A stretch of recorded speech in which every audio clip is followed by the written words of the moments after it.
Definitivamente, o presidente Jair Bolsonaro decidiu chutar o balde e contra-atacar seus adversários, ou inimigos, de ternos, togas e microfones. A live histórica de ontem, estrategicamente lançada há poucas horas das mega manifestações agendadas para o próximo domingo em todo o Brasil pelo voto auditável fisicamente, foi contundente e esclarecedora. A extrema mídia desmamada, a oposição e os vigaristas de toda a laia estão rebolando para tentar desqualificar a apresentação e as declarações fortíssimas do presidente, que endureceu o tom e deixou claro: continua sendo o Bolsonaro de 2018 e só vai sair da cadeira presidencial em 2026. Sem dúvidas, a ascensão do senador Ciro Nogueira ao posto de ministro da Casa Civil do governo Bolsonaro foi uma jogada audaciosa que pode gerar generosos dividendos políticos ao presidente, tanto na Câmara quanto no Senado, além de impedir que a esquerda conquiste mais território no covil. A partir de agora, veremos um Congresso mais motivado a aprovar as pautas prioritárias do Planalto. E isso é ótimo, mas passa longe do que Bolsonaro planejou. O presidente se viu obrigado a jogar o jogo político imposto pelo presidencialismo de coalizão, que quase sempre termina em confusão. Vão-se os anéis, mas ficam os dedos. Nós temos 513 parlamentares. O tal centrão, que eu chamo de pejorativamente disso, são alguns partidos que lá atrás se uniram na campanha do Alckmin e ficou então rotulado o centrão como algo pejorativo, algo danoso à nação. Não tem nada a ver, eu nasci de lá. A Tereza Cristina é do PFL, atualmente democratas. O Onyx Lorenzoni também é do democratas. O Ciro Nogueira, que deve integrar o nosso governo, é do PP. São um pouco mais de 200 pessoas. Se você afastar esse partido de centro, sobram 300 votos para mim. Você afasta cento e poucos parlamentares de esquerda, PT, PSDB e PSOL, eu vou governar com um quinto da Câmara? Não tem como governar com um quinto da Câmara. O jornalista Jorge Serrão foi contundente em sua análise imparcial sobre o assunto. Dinheiro acima de tudo, centrão acima de todos. Eis o lema, impronunciável publicamente, que vai vigorar com a tocada que o senador Ciro Nogueira vai dar na Casa Civil da Presidência da República.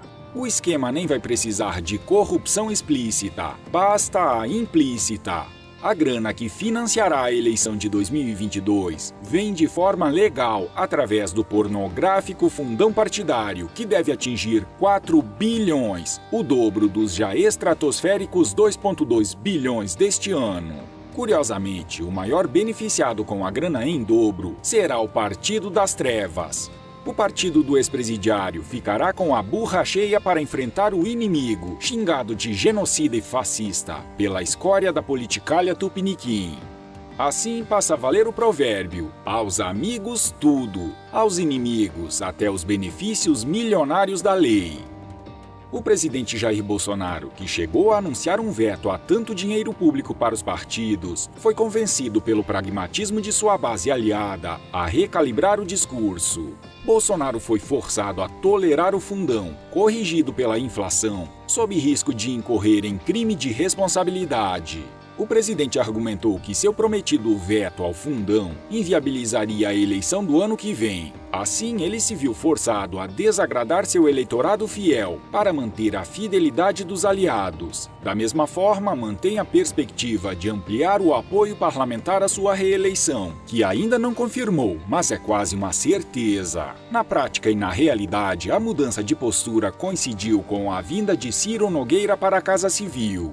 O presidente do Progressistas não abre mão do recurso público aprovado no orçamento federal para financiar os partidos políticos. Caso seja confirmado o valor de 4 bilhões, o PP terá cerca de 280 milhões para aplicar na campanha do ano que vem. Lembrando que tudo indica que Bolsonaro, sem partido, deve se filiar ao PP. Caso isso se confirme, sua campanha reeleitoral será turbinada, acima de tudo, por muito dinheiro. O valor será infinitamente menor que o do Partido das Trevas, mas será expressivo. O fundão é uma excrescência moral, porém é legal. Aliado de Bolsonaro, o deputado Paulo Eduardo Martins apresentou uma PEC que extingue o fundão eleitoral e o fundo partidário. Na opinião dele e de toda pessoa sensata, ninguém deve ser obrigado a financiar partidos e campanhas. Só quem queira deve fazê-lo. O problema é que, mesmo que consiga reunir assinaturas suficientes para colocar a proposta em tramitação, dificilmente o tema seria aprovado pela maioria do Congresso Nacional, que deseja cargos, dinheiro e poder. Novamente, como rotina macabra, o fisiologismo, o patrimonialismo e o clientelismo seguem vencendo o jogo. A pergunta é: até quando?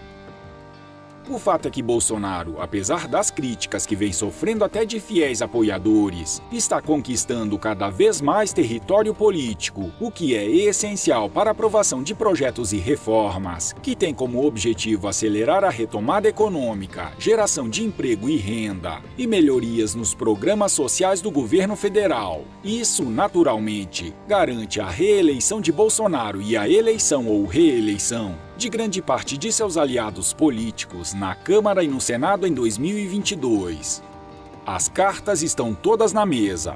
Política, principalmente em Brusundanga, é a arte do possível.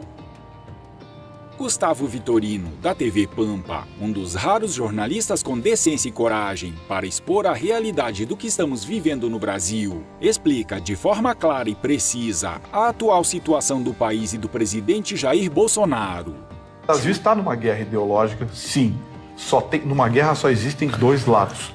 Só existem dois lados numa guerra.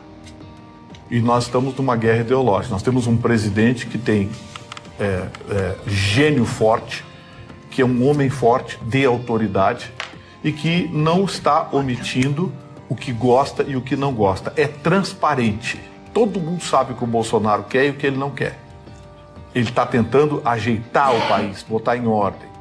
Então, quando eu digo que ou está com ele ou está contra ele, é porque não existe isento no meio de um tiroteio. Ou você está atirando para um lado ou para o outro. O país está em guerra ideológica. E tem pessoas tirando vantagem, benefícios e privilégios ideológicos, econômicos, filosóficos, seja lá o que for, ao ficar de um lado ou de outro. Eu quero dizer só que o presidente Bolsonaro nunca vai ser o presidente de todos os brasileiros. Ele não vai ser o presidente dos ladrões, dos corruptos, dos oportunistas. Ele nunca vai ser o presidente da esquerda. Ele nunca vai ser o presidente de quem se locupetou nas últimas décadas do nosso país. Ele está fazendo uma limpeza. E quando ele explode assim, ele explode porque, notadamente, ele está no limite dos nervos. O que a imprensa fez com esse homem? Eu não conheço na história do Brasil alguém que sofresse o que esse homem está sofrendo. Ele foi chamado de tudo, foi chamado de louco, foi chamado de nazista, foi chamado de ditador, isso durante a eleição.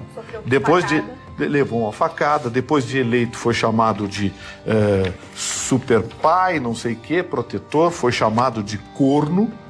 Sim, foi chamado de corno, porque acusaram a mulher dele de estar traindo ele. E a moda agora é chamá-lo de assassino e genocida.